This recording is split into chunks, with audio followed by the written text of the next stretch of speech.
So to every Democrat who voted for this bill, will you accept it as a tax increase or not?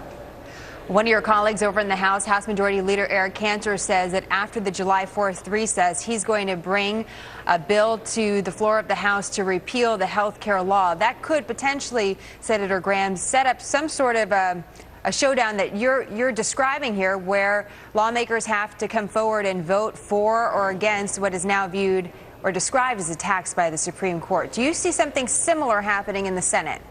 Absolutely. The issue is not about health care anymore. It's about taxes. Do you think we need hundreds of billions of dollars in new taxes to fix a broken health care system? We need more choice and more competition, not more taxes. And the taxes being levied wind up allowing the federal government to own health care. So that's one issue. Republicans should go to the floor of the Senate and the House and challenge every Democrat to embrace that this is a tax. And if they won't embrace it, that it being a tax, repeal the bill. And the other thing is the President of the United States should explain himself. Why did he take the presidential podium and assure us all we were not using the power to tax? The reason he said that is because he knew he couldn't pass his bill. But when he went to the court, his lawyer said, well, look at the power to tax as a way to uphold the bill. This is disingenuous. It will not stand.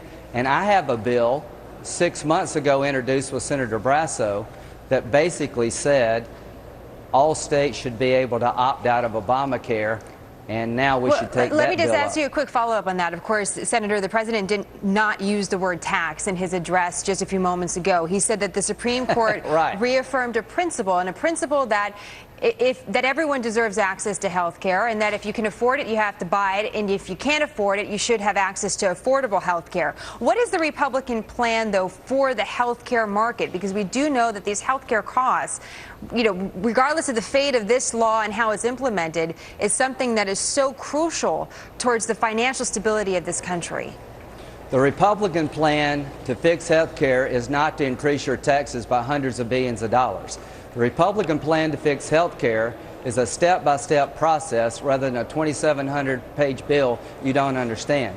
Our plan is to allow you to buy health care across state lines, to do away with the pre-existing illness exclusions, to create more competition, not less, to work with Democrats and not rely on the power to tax the